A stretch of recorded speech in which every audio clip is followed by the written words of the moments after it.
대부분의 가정에서 남편 중심의 노후 준비를 하고 있는데 남편 먼저 가고 혼자 남아서 십몇 년 살아야 되는 아내분을 배려한 노후 준비를 해야 되거든요. 왜냐하면 혼자 살고 있는 노인분들의요 73%가 여성이거든요. 이게 여성의 문제라고 할 수 있어요. 이 싱글레스를 지금 막을 수가 없게 됐다는 얘기예요.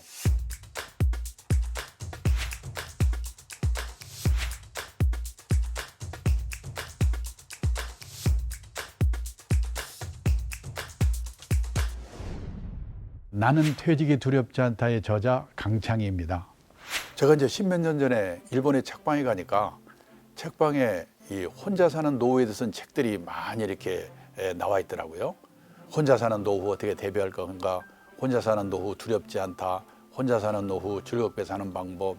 그리고 이제 마지막 책이 참 재밌는 책인데 여자의 활로 남자의 말로 뭐 이런 책인데요. 내용을 보니까 이 부부가 같이 살다가 남편은 혹시 이 부인이 먼저 돌아가시면 갑자기 심약해진다는 겁니다. 그래서 3년 이내에 돌아가실 확률이 높대요. 부인이 돌아가셨는데도 10년 이상 사는 남자는 아주 독한 남자다. 그렇게 돼 있더라고요. 그리고 이제 여성분들은 혼자 살다가 남편이 먼저 돌아가시면 의리상 한 달 슬프답니다. 그리고 그다음부터는 오히려 귀찮은 존재가 없어져 가지고 15년 이상 산다. 이런 책들이 일본에서 70만 부, 100만 부씩 팔리고 있더라고요. 그게 놀래가지고 아, 별로면 책도 다 있다 그렇게 생각하고 그 책들에서 사왔는데 그게 일본 얘기가 아니고요. 우리나라 얘기더라고요. 시내 서점에 갔더니요. 한쪽에 화제의 책이라는 코너가 있는데 거기에 혼자 사는 삶에 대한 책이 한 20권 정도가 쫙 와 있더라고요. 그게 이제 우리나라도 그런 시대에 들어섰다는 얘기죠. 우리나라 50대 이상 남성 중에 부인이 먼저 세상을 떠나고 혼자 된 분이 1년에 3만 명 정도 생긴답니다. 남편이 먼저 떠나고 혼자 되는 분이 1년에 10만 명 정도 생긴대요. 근데 남성들은 부인 먼저 떠난 뒤에 혼자 남아서 9년에서 10년쯤 살다 세상 뜨는데요. 여성분들은 15년에서 16년 징그럽게 혼자 남아 살아야 되는 거예요. 결혼했다 이혼한 분들이 1970년대만 해도 연평균 15,000건 정도밖에 없었거든요. 2018년에는 10만 9천 건. 엄청나게 늘었어요. 옛날에 우리 어머니 세대들은요. 결혼해서 실망을 하면 팔자라고 생각하고 희망을 버렸는데 요즘 여성들은 결혼해서 실망을 하면 남편을 버린다는 거예요. 근데 옛날에는 결혼해서 4년 이내에 아이고 실수했구나. 그러고 이혼하는 비율이 제일 높았거든요. 근데 이게 2018년에는요. 결혼해서 20년 이상 된 소위 말하는 중년 황혼여인의 비율이 1990년도만 해도 5%밖에 안 됐는데 2018년에는 33%. 지금요. 혼인 기간별로 볼 때 비율이 제일 높은 게 중년 황혼연이거든요. 이분들은 지긋지긋해서 그냥 혼자 살 거라고 거예요. 그다음에 또 문제가 뭐냐면 이제 결혼 안 하고 그냥 나이가 들어서 노인이 되는 분들이 많아지는 거예요. 우리가 50살까지 결혼 한 번도 안 하는 사람을 뭐라고 하냐면 생애비혼, 평생비혼이라고 그러거든요. 80년도만 해도 남자가 0.4%, 여자가 0.3%였어요. 그때는 결혼 안 한 사람이 거의 없었거든요. 근데 2015년에는 남자가 10.9%, 여자가 5%로 늘어났습니다. 이거 5년마다 통계를 발표하니까 2020년 금년 통계 발표되면요. 훨씬 늘어났을 거예요. 근데 놀란 건 이웃나라 일본입니다. 일본 남자의 23.5%, 4명 중에 하나. 여자의 14.7%가 50살까지 결혼 한 번도 안 한 사람이래요. 결국 평생 안 하겠죠. 근데 뭐가 좋은 거라고 우리가 지금 일본을 열심히 따라가고 있거든요. 그래서 2035년이 되면요. 우리나라도 일본도 다 똑같이 남자는 30%, 여자는 20%가 결혼 한 번도 안 하고 그냥 갈 거래요. 내 아들이 내 딸이 이 안에 들어간다. 생각해 보셔야 되죠. 그러면 생각해 봅니다. 옛날에 우리 세대는 왜 다들 결혼들을 했을까? 그때는 결혼을 하면 부모 밑에 있을 때보다 좋아질 확률이 높거든요. 한 방에 형제 우글우글 살다가 결혼하면 세 방 살아도 단둘이 삽니다. 이불도 새 거고. 그런데 요즘 젊은이들이 결혼해서요. 부모 밑에 있을 때보다 좋아질 확률이 거의 없거든요. 아니 부잣집 도련님 하다가 가난한 집에 가장으로 가면 가고 싶겠어요?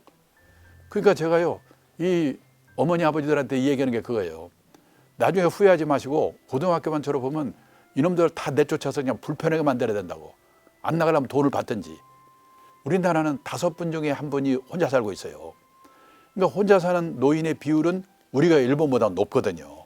뭔가 특단의 조치가 없는 한 이렇게 혼자 사는 노후, 이게 보편화되는 이런 시대가 오고 있다는 겁니다. 이 가족은 해체가 되고 노인동거, 시골 가보시면 마을 안에 노인네들 모여 살잖아요. 그리고 어느 모임에서 만난 사람, 취미가 같은 사람이 오히려 가족보다 더 가까워지는 새로운 유연사회가 형성이 되고 있다는 거예요. 이거는 좋고 나쁘게 문제가 아니라 세상이 이렇게 바뀌고 있는데 나는 앞으로 어떻게 할 건가? 이거 생각해 보셔야 된다는 거죠. 지금 우리나라는요, 인구가 5,100만, 가구 수가 1,998만 가구거든요. 근데 매년 가구 수가 팍팍팍 늘어나고 있어요. 1인 가구만 늘어나는 거죠. 그래서 지금 우리나라도요, 젊은 세대의 1인 가구, 노인들의 1인 가구 합쳐서 1인 가구 비율이 우리도 29% 제일 높아요. 근데 유럽 가면요, 훨씬 높거든요. 스웨덴은 전국 평균 40%, 수도 스톡홀름은 50%. 온 천지가 그냥 혼자 사는 거예요. 그러면 스웨덴은 우리보다 우울하고 불행한 나라일 것 같죠? 근데 스웨덴이 세계에서 5번째로 행복한 나라랍니다. 왜냐? 혼자 살더라도 연금이 발달되어 있기 때문에 죽을 때까지 먹고 살 걱정은 없는 거예요.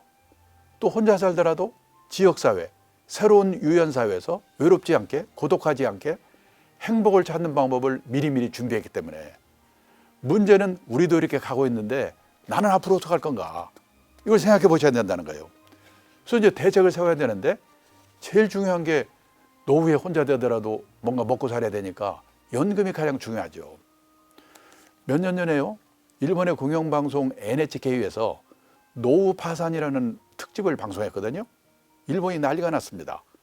그 책을 얻어가지고 우리나라에도 번역이 돼서 출판이 됐는데 지금 그거 읽은 분들이 공포 분위기예요. 저는 일본에서 좀 오랫동안 근무를 했기 때문에 일본 사정을 잘 안다고 생각했거든요. 일본은 노인들한테는 천국이고 젊은 애들한테는 지옥인 나라다, 이런 생각을 제가 했어요. 왜냐하면 일본의 노인분들은 고성장기에 직장 생활을 했기 때문에 60살까지 잘릴 염려가 없습니다. 그리고 고성장기에는요, 우리도 그랬지만은 돈을 빌려서라도 땅 사고 집 사고 주식 사고 사면 올라가거든요. 재산을 모을 수가 있었습니다. 그리고 일본은 우리보다 연금 제도가 일찍 도입이 됐기 때문에 웬만한 직장인이면요, 국민연금, 퇴직연금, 개인연금, 이게 3개를 합치면요, 선생님이나 공무원, 군인이 아니더라도 우리 돈으로 월 200만 원 정도는 다 받거든요. 근데 그 일본에서요, 210만 명이 노후 파산으로 비참한 삶을 살고 있다는 거예요. 왜 그러냐? 이 연금 준비가 안 되는 분들이에요. 그러니까 이제 퇴직연금이나 제도가 없는 회사라든지 또 개인적으로 개인연금 준비가 없는 분들은요, 있는 게 국민연금 하나밖에 없거든요. 근데 일본은 우리와 달라가지고 국민연금의 최고 금액이 우리 돈으로 1인당 65만 원 정도밖에 안 돼요.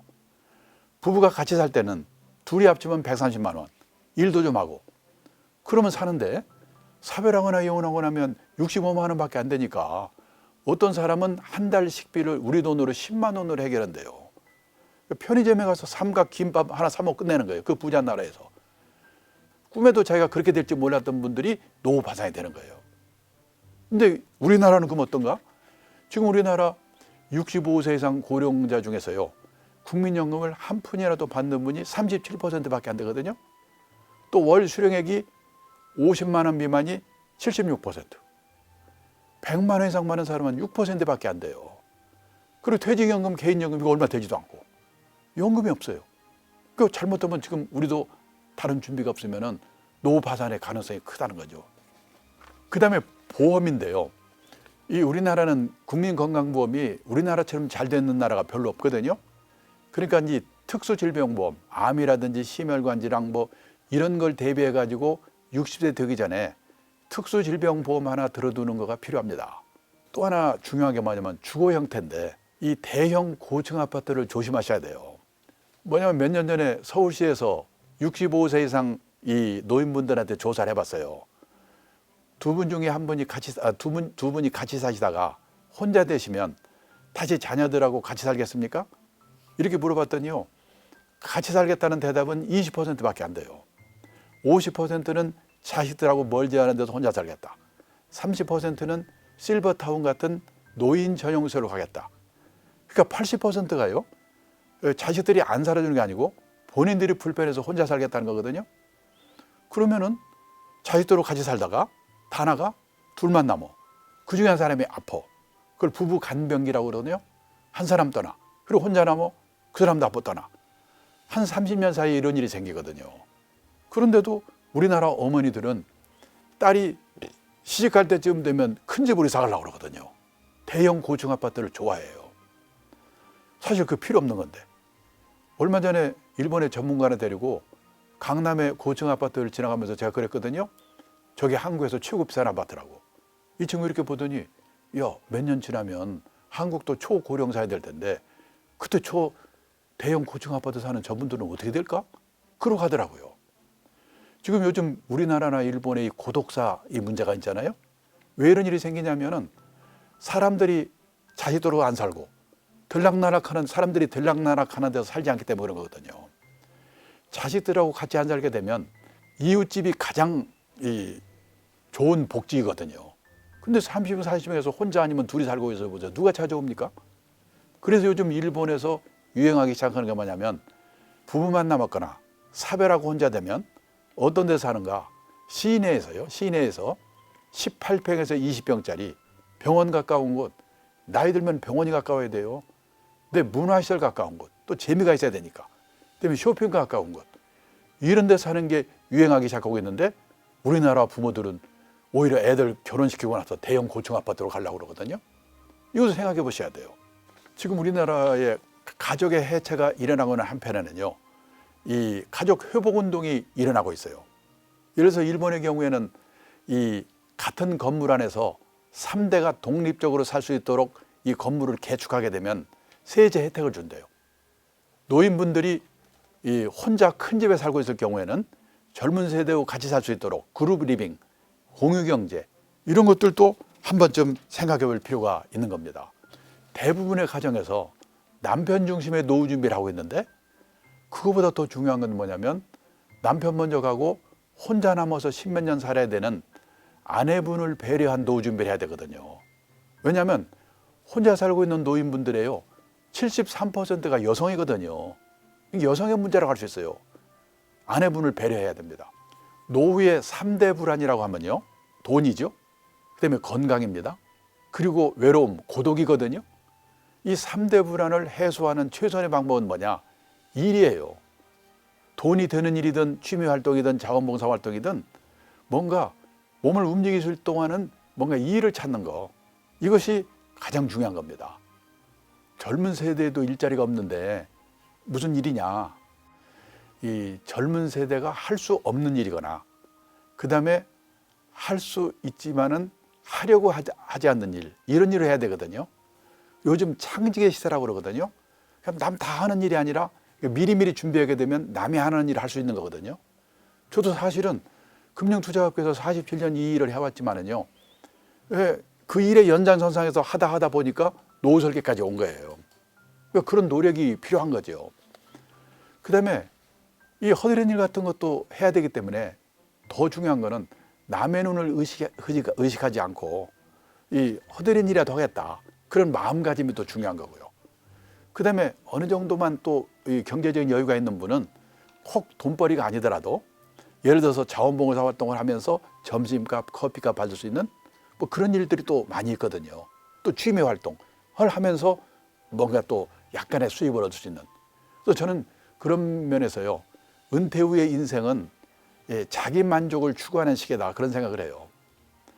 처음부터 폼도 나고 그다음에 보람도 있고 돈도 생기고 이런 일이 있으면 얼마나 좋겠습니까? 안 그렇거든요. 퇴직 후에는요. 자기 만족을 추구하는 시기, 자기 소신이 있어야 된다고 생각해요. 그런 준비가 젊은 시절부터 미리미리 하지 않으면 안 된다. 그런 생각을 합니다.